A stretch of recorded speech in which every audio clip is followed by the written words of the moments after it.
cafeteria. It all started about 6 years ago when our school was built. A group of teachers thought we would like a garden to grow veggies for our school. A master gardener named Roger Evans came up with a plan for us. Then the kids got to work with the help of their big brothers and sisters and parents.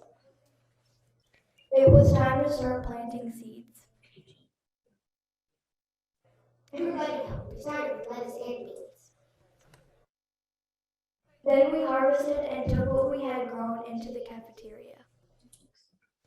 It's so much fun to eat the vegetables that we grew, especially after we wash out the dirt.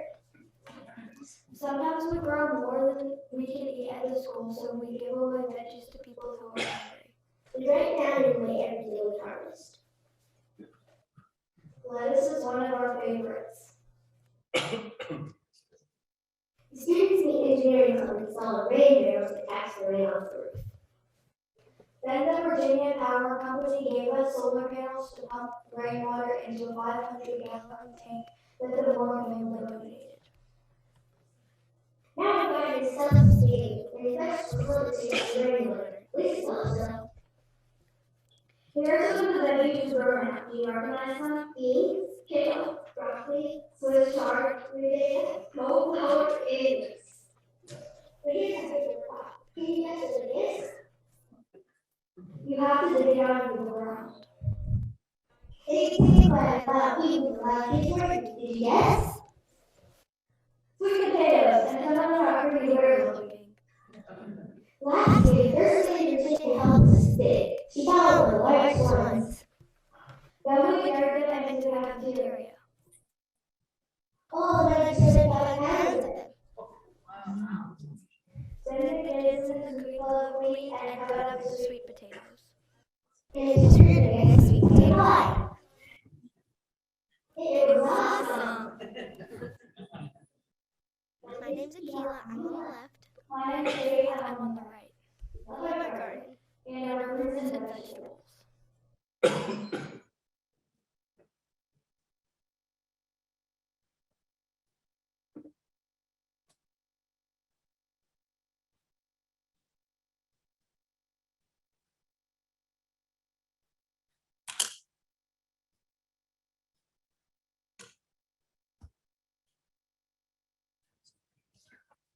Okay, that just gives you a shortened version of something about Blayton. Now we're going to tell you some details because there are a lot of fascinating things about this garden. And we call it the Odyssey of a Garden because it has been quite a journey. Blayton Garden is 11 years old. And there are some people that have been with the project. Project since the very beginning. I've only been with it 3 years, but as Bill and I try to figure out exactly when we did graduate from Master Gardener class, we think it's 2018, and I started pretty soon after that. But my co-head, Ken Cairo, has been there since the very beginning. Now, you will notice that I might refer to Ken with different names. We call him, that man knows more about vegetables than I cannot believe it. And I have learned so very much, which is always a wonderful thing for us as gardeners. We call him with attribution to George Lucas and Steven Spielberg, we call him the Obi Kenobi. Good morning. Can I help you? Oh. Can I help you? The Obi Kenobi of vegetables. George and Stephen must not have liked that. But we call him Obi Ken for short. Now, lately, Ken has acquired another moniker as we have tried to deal with, all of us as gardeners, the critters of the world, which we love. And he was trying to gracefully get rid of one of them when he incurred an injury. And so now we call him Warrior Ken, as well as Obi Ken. So the head of the garden, the two heads, were Ken. Ken is going to be up here in a minute, and Lisa Stepanek. Lisa, will you raise your hand? Lisa left us for a while to go to Texas, but she has come back, and she's coming back to the garden, so we are thrilled. They've both been here 11 years, as has Charlie Morse, who's going to be speaking to you, as has Marlene Armstrong. And they're really the ones that are responsible for the garden itself. We're going to tell you about the garden. These are the things that we're going to address. And you may notice at the bottom what we eat. Well, that's very important for children because they need to understand what fresh vegetables taste like. And I have had more than one child say, broccoli, I'll never eat broccoli. And then we cook it and it's gone and they want second helpings. So it's a wonderful thing.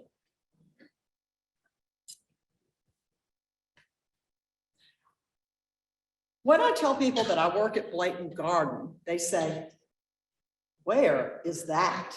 So just for your edification, I put a little bit of information up about where the garden actually is. It's at the back of an elementary school, Blayton, and it's right off of Jolly Pond Road, which is off of Centerville Road, which is off of Long Hill Road. A little bit about the garden itself. You can see this, it's a pretty large garden, which means that we need a lot of people to help, which luckily we have an amazing team who you will see later. And it's also part of the school club system. There are a number of clubs in the school, which I think is a wonderful thing. And we get help from an organization called SHIP. But we wanted you to know that it's a resource for the school and it's open to the school at any time. And many teachers bring their children during the day to the garden and they're perfectly welcome to do that. The gates stay open. Now we hope they close the gates so we don't have to deal with critters, but most of the time they do and everything is good. Our particular garden club is opened up to 3rd, 4th, and 5th graders, which makes it very nice because we can teach them things, they can do projects, they can do all kinds of things. And of course, one of the favorite things that the boys like are the wheelbarrows, which become guided missiles, you know, and that somebody wants to sit in the wheelbarrow. So, you know, we're always watching to see what's happening, but the kids love it. And you'll see lots and lots of smiles on the faces of the children as you see these pictures in the presentation. SHIP, School Health Initiative Program, is encouraging children to have healthier habits, to eat more healthy, and to live in a healthier way. And of course, a garden is very much a part of that. And we also teach the parents. I have had more than one parent because on occasion we will send plants home with the children for them to plant in their garden. And I've had more than one parent come up to me with the plants in their hand and they say, what is this? So the children teach their parents too, which is always a good thing. And you can see what the dates of the garden are. And you're going to look at those dates and say, you're not growing anything in December, but we have classes for the children and we'll show you some of those later. What we want to do is to teach the children, you can see our mission, and as important is that we're teaching sustainable gardening practices. And Charlie Morse, one of our speakers, is going to tell you about our amazing watering system, or I'm sorry, irrigation system. I have to get the vernacular right. And no pesticides. So this is fun because when the kids come into the garden, if, for instance, we have cherry tomatoes growing, which we have had in abundance this year, we can just pick one off the vine and say, here, taste this. We don't have to worry about, you know, anything happening to the kids because we don't use anything that would hurt them. Okay, Charlie is going to tell you, since he was the generator, a little bit about the beginning of this garden. Charlie?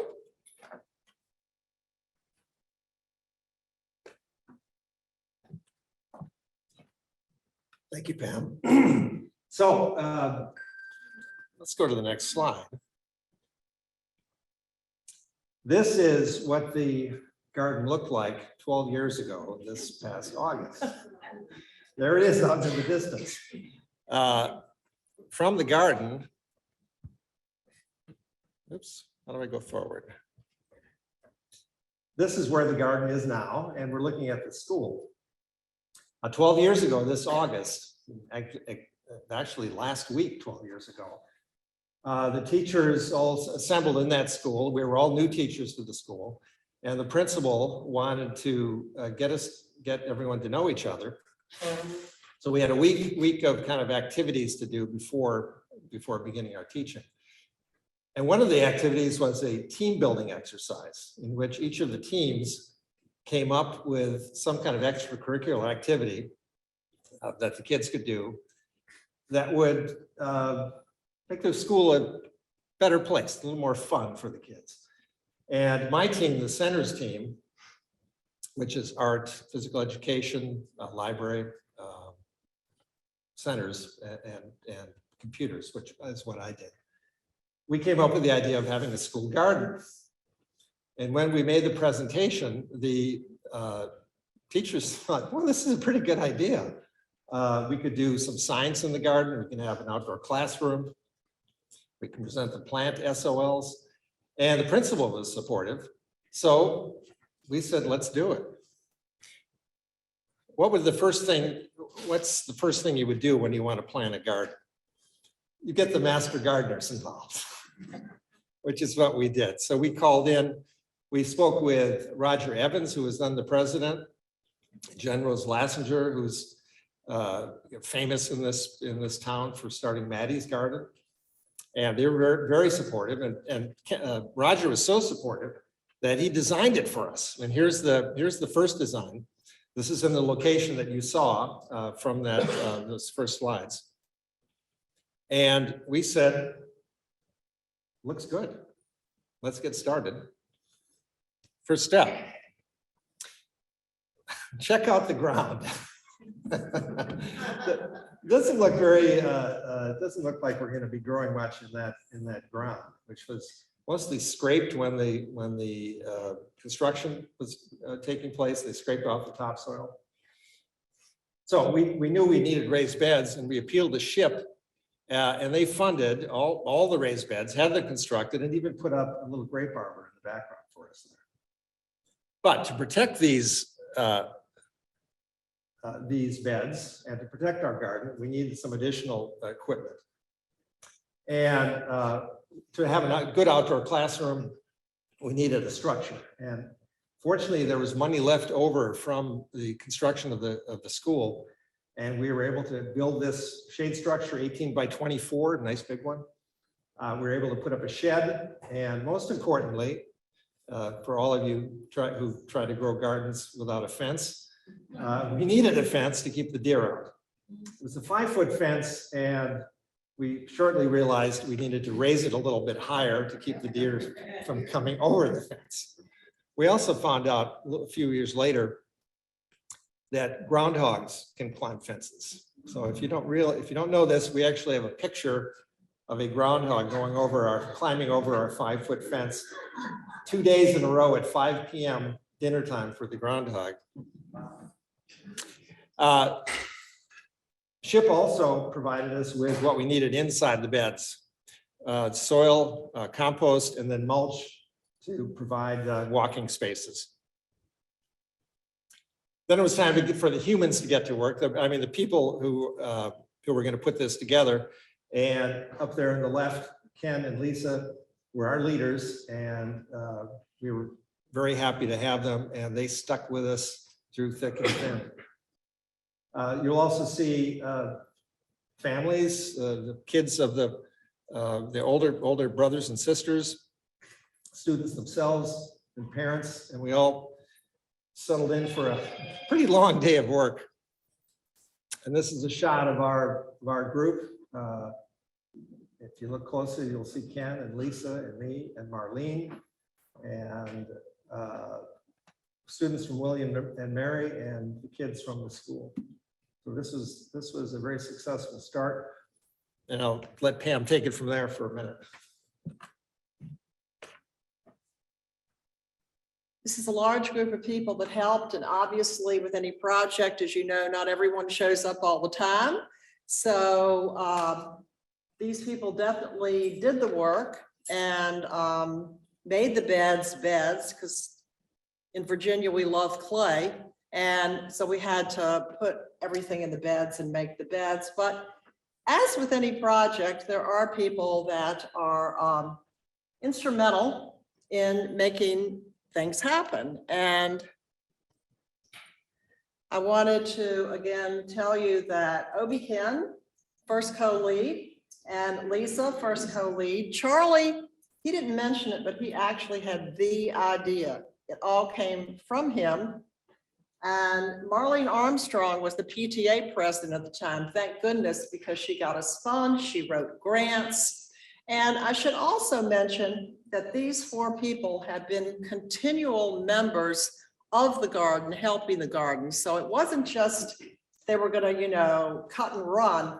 They continue to come a lot of weeks and work, and they are the ones that really were the genesis of the idea, and they've continued to make the garden successful. This was another one of the drawings of what the garden was going to look like. 27 growing plots. But this is what it looks like today. And we have 43 garden plots. We have a pollinator garden, which we're going to be planting milkweed in next year for the monarchs. We have a bulb garden, which needs to be sectioned out, and something's blooming there all the time. It's just beautiful. We have the shelter with the 4 picnic tables and the whole watering system, which Charlie's going to be telling you about. I did it again, I'm sorry, it's an irrigation system. So that was one of our biggest challenges initially. We didn't have any water in the garden, and the closest place to get the water was from the school. And so initially we were running a 200-foot hose across a playing field, a single hose, and then watering these, I don't know, there were 27 initially, 27, 43. and filling watering cans and so forth. And when we finished, we needed to roll the hose up and haul it back over because kids were playing, they were getting tripped by our hose, so we had to get it off the field. So we realized we had this big shade structure with about 400, 500 square feet of space, and we knew if we could capture the water that fell on that roof, we'd have about 350 gallons of water with an inch of rain. So I had formed an engineering club with the students, and I thought, what a great idea for the students to actually work on this. And so with a grant that Marlene was able to get us through Lowe's, I think it was about $8,000, and it was able to do. Not quite that much. It seemed like that much. No. So we were able to have a gutter system installed with downspouts, and we purchased 8 rain barrels that would go around the outside, as you can see in the bottom right, around the outside of the at each corner, and we could capture with that inch of rain. We could get 350 gallons, and we had about 500 gallons of space in those rain barrels. And that worked very well for a while. So we used that with the kids would fill up their watering cans at each of the corners, at valves there. Or they could use the hoses all coming off those rain barrels to water. And as I said, it worked pretty well for a while. But then during some times when we had a little drought, we ran out of water. Back to the school with a 200-foot hose, and we would fill the rain barrels, by hand, and still not quite the best solution. Plus, there wasn't much pressure. If you wanted to run a hose from these rain barrels, there's not a whole lot of pressure so the water is just basically kind of trickling out. Back to the engineering club. 4 years later, This is how the system looked at the time. We did find, by the way, that white rain barrels is not the way to go. These would fill up with algae every year, and it was a real mess cleaning them out at the beginning of the year, at the end of the year. And if you go to our garden now, you'll see they're covered in a black plastic, and that keeps the algae out. So if anyone's getting a rain barrel, make sure it's covered, or it's painted black or covered in some way. So back to the engineering club, and we decided that we would have add a cistern, a 500-gallon cistern to this system that could be raised up, and that would provide the pressure we needed for watering the garden, and it would add this additional, volume. So we would have about 1,000 gallons available to us. Unfortunately, we didn't have any power out there to do the pumping that was needed to get the water from the rain barrels up into this higher level of the cistern. So we appealed to Dominion Energy, and they gave us some solar panels with the help of the Colonial Soil and Water District. And these are some shots of the kids actually put them together, erected the solar panels, and actually did the wiring of it with some instruction.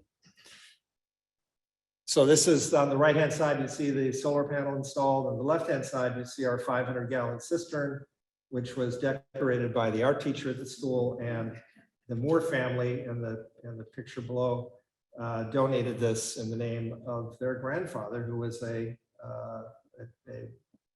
very prolific gardener. And this is how the system operates. Water comes off the roof and goes into those rain barrels, and they're all interconnected by hoses, so that if you empty one rain barrel, they're all connected, so water will go down. There's a bin you see at the end of that red line. Inside there is a pump that is powered by the solar panels, and the water is pumped from the rain barrels up into the cistern. And it gets started when the water comes up to the top of the rain barrel. There's a float switch that turns the water on. And when the water reaches the top of the cistern, it's turned off. So we really can have 1,000 gallons of water available to us. And if you look, you'll see a white pipe, a 1-inch pipe running around the entire circumference of the garden. And we've connected to that in different places to have where there are valves and hoses.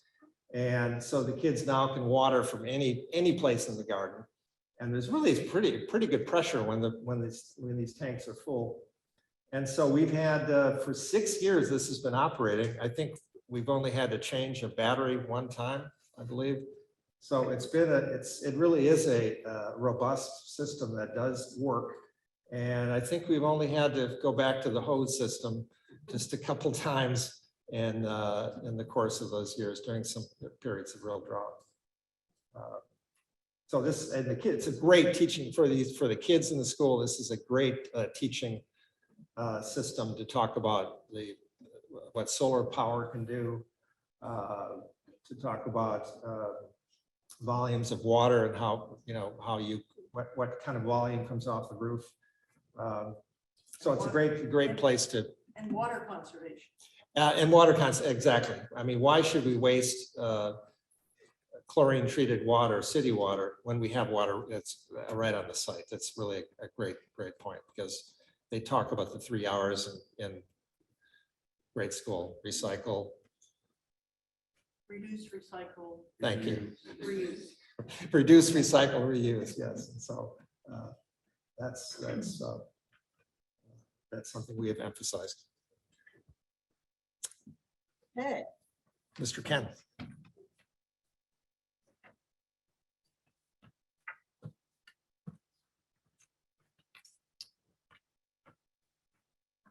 So we've built a lot of structures and things, and we thought we'd go over a few of them because we spent a lot of time and a lot of effort and a lot of money, thanks to Marlene's fundraising. First thing we did was the water stewards built a berm for us. Now, you recall the first pictures when there wasn't a garden, there was a nice gradual slope that the county had built in when they built the buildings. So the water would all run off exactly to where the garden was built. So we had a severe erosion problem, which was fixable by the water stewards. And they did a great job with a $15,000 grant from the county and some equipment from the county. They built a berm and put in all those flowers and shrubs.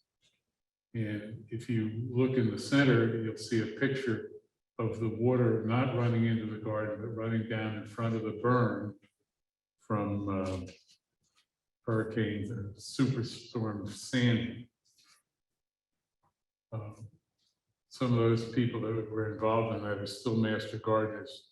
Gary Streb, Mitzi Balma, Joanne Sheffield. And it was quite a project.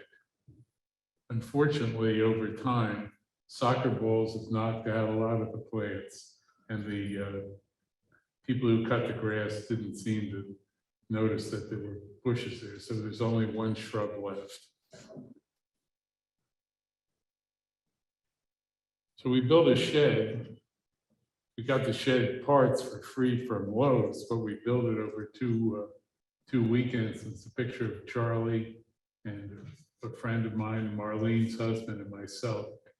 And that was a quick one, and it's still going, and it's in good shape, and we've only done minor repairs to it so far. And this is the third generation of compost bins. This one was just built by Jeff and Scott this year, and it's a 3-section bin. And notice behind the bin now is a special surprise we got from the school system, which is a trailer with 2 classrooms in it, which was put in last year. So we moved the bed out of here, and you'll see a picture of that in a minute. But we were concerned about the amount of shade we were going to get from the school structure, so we moved the bin out, or the bed out, and put in these bins. On the left, you'll see a picture of the kids building the bin that we eventually moved, and now the shade structure is behind it.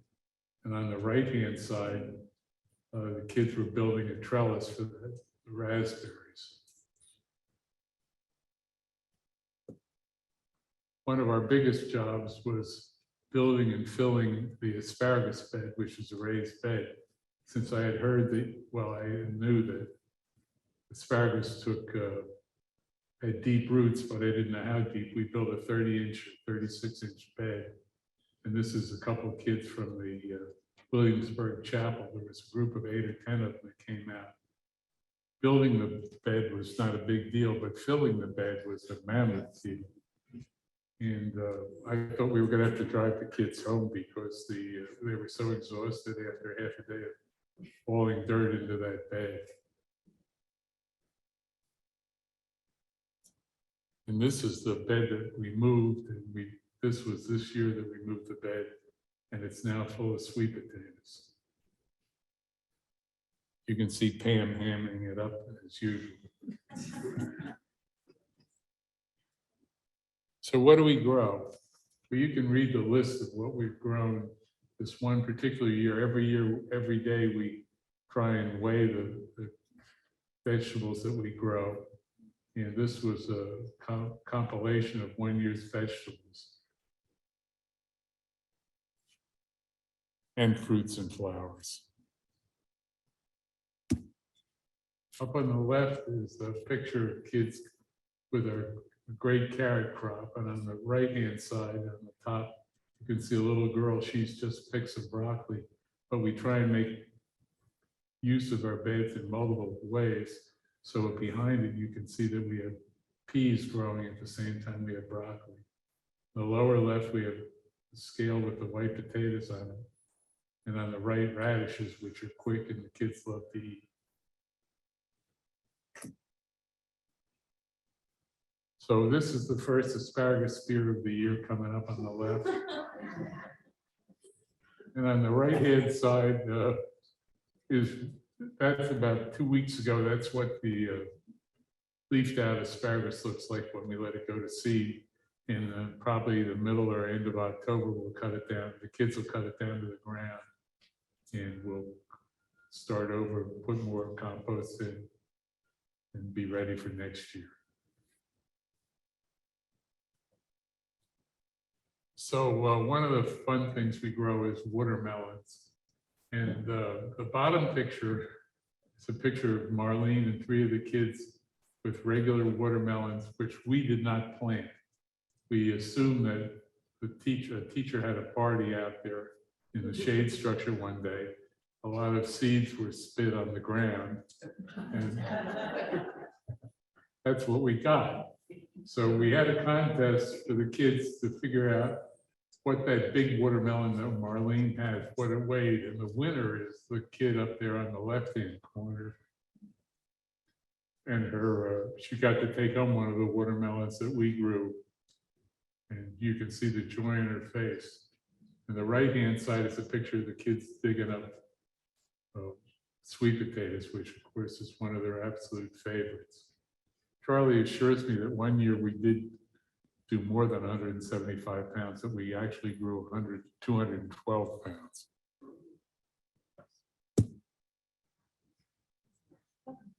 That picture sort of speaks for itself.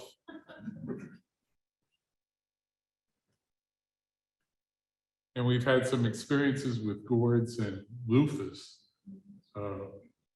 The gourds we planted one year, and then the second year we had a bumper crop of gourds because we threw them in the compost and they grew all over the fences. But we do use them, and we have a whole store of them right now for when we have rainy and cold days, which we get in the end of December and the beginning of March. So the kids can use it, do a craft when we're not growing something. Oh, and the loofahs. Charlie thought it'd be a great idea if we had loofahs and the kids could sell them to raise money for the school. I don't know, I don't think that worked out so well, but we had loofahs for years. This year we decided we'd try something new and we'd grow artichokes. I know they grow artichokes down in Colonial Williamsburg, and they're biennial, but this year we said, well, we'll try them, but there's a kind of a variety. I think it's called Colorado, which is it's supposed to be an annual, but when the seeds came, they really didn't give us much direction. And Camille grew the plants from seed, and we put them in, and obviously we didn't get any flowers this year. So I guess we have a biennial. Hopefully we could keep them over the winter, and next year we'll actually have artichokes. I did go down and look this week or last week at Colonial Williamsburg's, and theirs have died, and they couldn't explain why theirs died. So we're ahead of them this year. On the right-hand side are Jerusalem artichokes. A friend of mine gave me Jerusalem artichokes and said, here, try these in your garden. And he said, but they do spread a little, but we had them boxed in pretty well. So it turns out to be one of the kids' favorites, and we grew about 30 pounds a year. They grow as a tuber, like they're more like a potato than they look like something else, but they're more like a potato. But they grow a flower that's about 7 feet tall, and it's related to a sunflower. So 2 years or 3 years ago, we moved them out of the middle of the garden to the end, to a side part of the garden. And they came back one year and they died. And I don't know if it's a blessing or not, because they do make a mess, but the kids love to pick them. So I guess next year we'll have to buy some and replant them. Here's a picture on the left of Mitzi and Pam pulling up some leeks. Every year we like to grow leeks, because then we can make potato leek soup and give it to the kids. And on the right, because we need stuff that grows early in the spring, we have garlic, and this is particularly onions, which we grow, and we plant them in the fall and then harvest them in the late spring. And 2 years ago, Peter Schaub came to me and he said he had been down to the Revolutionary Museum in Yorktown and they were growing flax and treating flax. And he said it would be a good idea for us to do it. So this is a picture of him with the flax from this year. And on the right-hand side is cotton, which we grow every year. And I hope Forrest isn't here, so we tell the story, but you have to have a permit to grow cotton. And so we did get a permit once, about 10 years ago, to grow cotton. We grow cotton every year.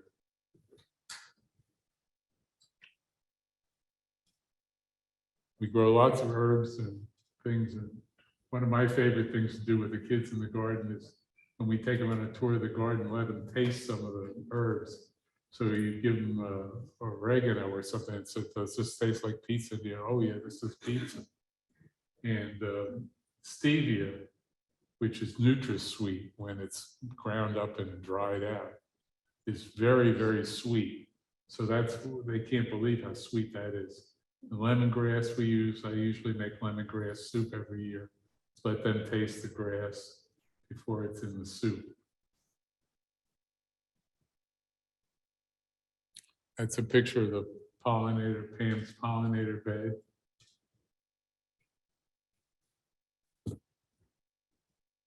And that's the genesis of the bulb bed. You can see how pitiful it was the first couple of years before Mitzi started lots and lots of bulbs. So now we have continuous blooming for about 3 months.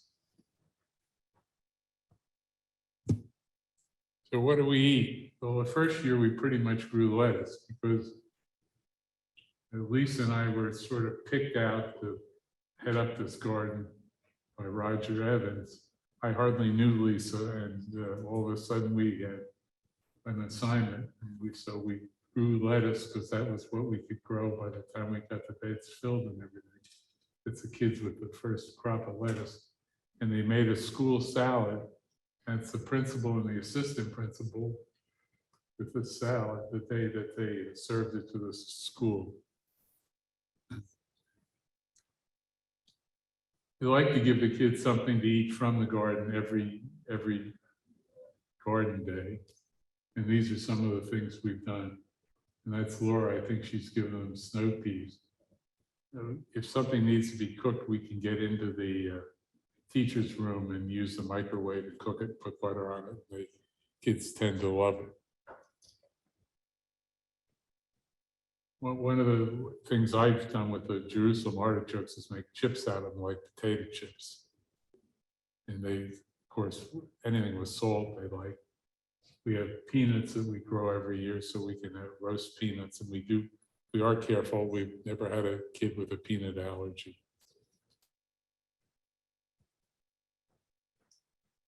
So one year, I think a couple of years, but one year the school system had a chef that was a friend of Lisa's, and we asked her if she would come and cook something from the garden. She went out and she got some of the Jerusalem artichokes and made Jerusalem artichoke soup. And so I said to her, I said, we got all these kids in here, and Jerusalem artichokes are a fraction. These kids are going to start to pay us gas. And she said, oh, don't worry about it. 30 minutes, they'll all be gone. On the right-hand side, we have a picture of some kids drinking probably the potato leek soup that I make every year. Notice they're all wearing heavy jackets because it's cold out, because when shift schedules were out there in the end of November and beginning of December. I might also mention that I once said to the shift people, I said, it's kind of funny. The running club said it's so cold outside. They're inside, and you've got all these old people and these little kids outside. So we also eat stuff right from the garden. And here we have both strawberries and watermelon. A picture of the potatoes and a picture of the cafeteria manager whose kids have both gone through the garden club. and she's very pro garden. So anytime we have an excess, she'll make something for the school out of it.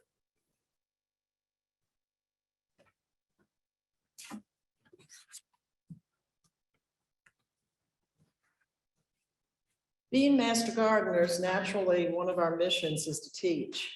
And I believe pretty much everything we do in this garden, we're teaching the children, but we wanted to show you a few other things that we do specifically.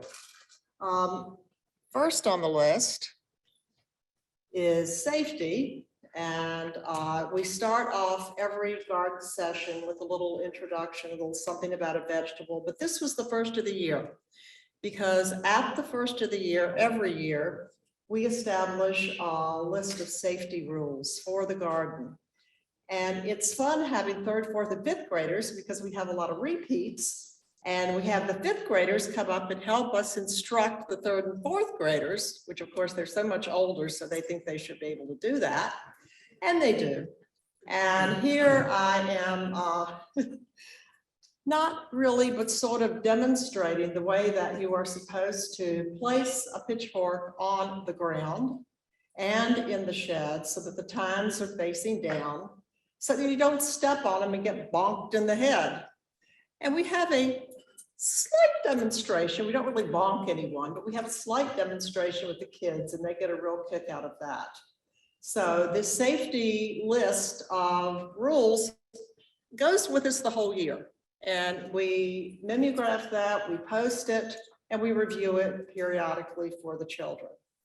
So no, they do not get to use the wheelbarrows as guided missiles. I mentioned that before.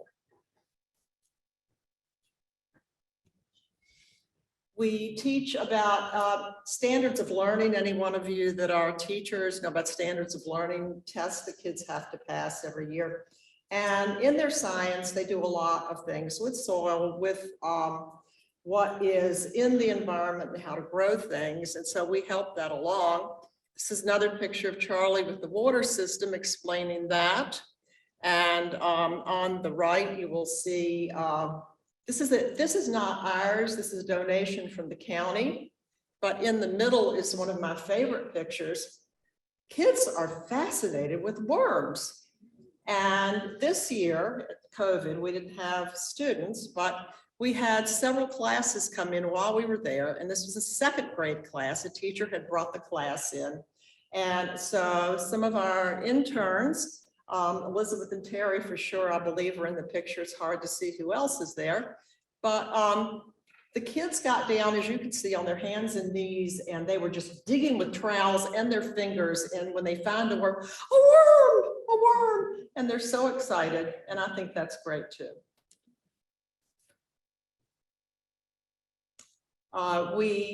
This doesn't look like the garden because it isn't. We have classes where we have people come in from the county, from other places. And in the middle, you will see somebody from the Bee Society in Williamsburg. Evidently, there is one. And they come and tell us all about bees and bee homes and what bees do, and actually bring bees, which the children get very fascinated with. On the right, we tried, on the left, we tried mason bees this year. We didn't do very well with those, and we're hoping we're going to do better. We had them in a home, and evidently what they need was not there, and they flew off somewhere else. So I hope they're very happy, but they're not in our garden right now. Some of you will recognize one of our own master gardeners, Judith Alberts, and she came and gave her butterfly presentation, which if any of you have seen that, it is really amazing. And of course, the children love that too. We teach the children, of course, how to plant. And these are the children starting seeds in cups. Many times this is a rainy day activity for us. And we teach them how to deadhead. They're in the bulb garden there. And we teach them how to build supports. You saw a trellis with berries, but these are PVC pipes with the wire, not the wire, the plastic netting over them for crops that climb like the sugar beets. We also teach them, and I've learned a lot here too, ways to harvest so you don't kill the plant and it will keep reproducing, like with the lettuce, and how to dig for potatoes correctly. I want to tell you that we do have gloves in the garden for the children, but they don't like to wear them a lot. So you see them digging with their hands. Unfortunately, I'm kind of like that too. So you'll never see me with long fingernails because I usually have dirt under my fingernails, but. This, Ken referred to this and showed you the plants actually growing. This is fascinating, the cotton. If you look at the picture on the right side, the students are picking seeds out of the cotton. And they come to appreciate Eli Whitney and the cotton gin later on when they learn about that in history. And so then they are with a lady, you see a lady there, we call her the spinner.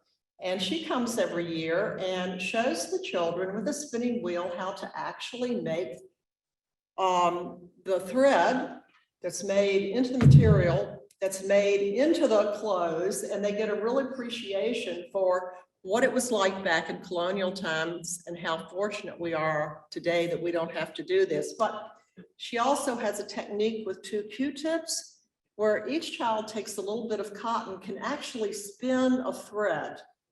And so they get to have this thread, and some of the children are so excited, they want to go back and show their teachers right away. And the teachers get excited about it too. So it's a good thing. Peter, Ken told you about starting growing flax, but it's not just growing it. We show the children how to produce the thread from the flax. Of course, flax was a big material in colonial times.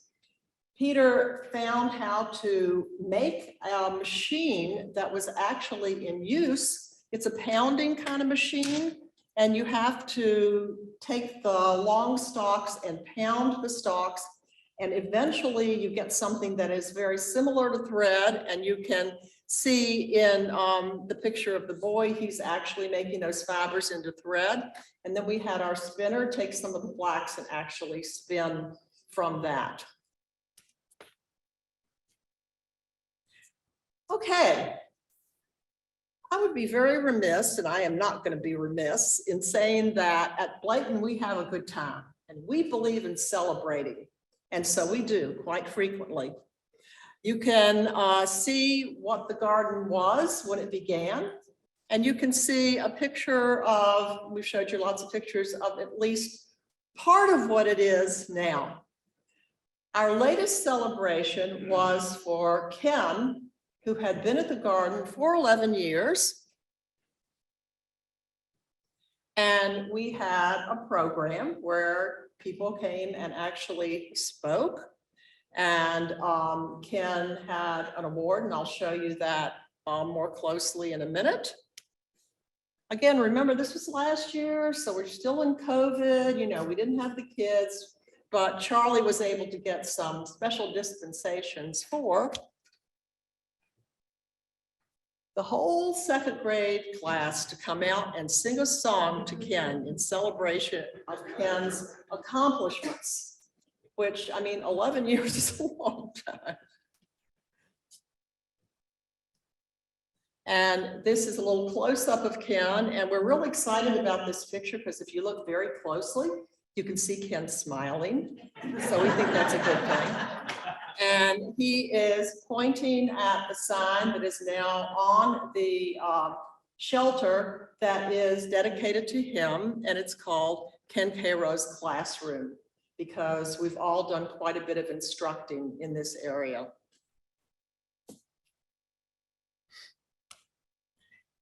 We have a mascot in our garden. This is Miss Lily, and she is inspecting one of our piles to ensure that it is all right to put on the plants.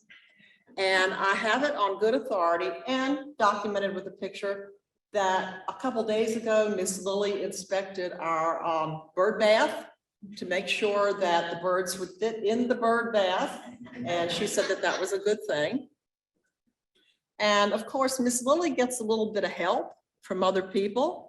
So I'd like to introduce our team. Now, again, not everyone comes all the time. You know, we're all volunteers. We all have a lot to do, but we get enough people there that you can see, I hope from these pictures, that this garden is a beautiful place and well kept.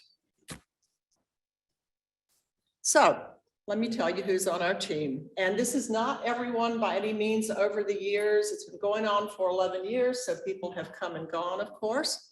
But Christine, Joanne, Camille, Elizabeth, Fred, Edwin, Helen, Jeff, and Kim. And Charlie and Lisa and Mitzi and Terry and Kim and Scott and me and Peter and Marlene. And I have to say, I love this photoshopping the pictures. I get to look real skinny. I made myself look real skinny in the picture. We hope you enjoyed our presentation, and we hope that we may have piqued your interest enough that maybe a lot of you will come out and visit us and stay and work with us, because it's a beautiful, wonderful place. And as you can see, we're pretty excited about being there. But I wanted to leave you with one thought, and that is, why are we there? Why do we do what we do? And that picture says it. Now, this was an unsolicited child that came up and hugged Lisa, and look at the smile on that little girl's face. And that is why we do what we do. And I hope you notice the smiles on a lot of people's faces as we went through this presentation. And I hope you enjoyed it.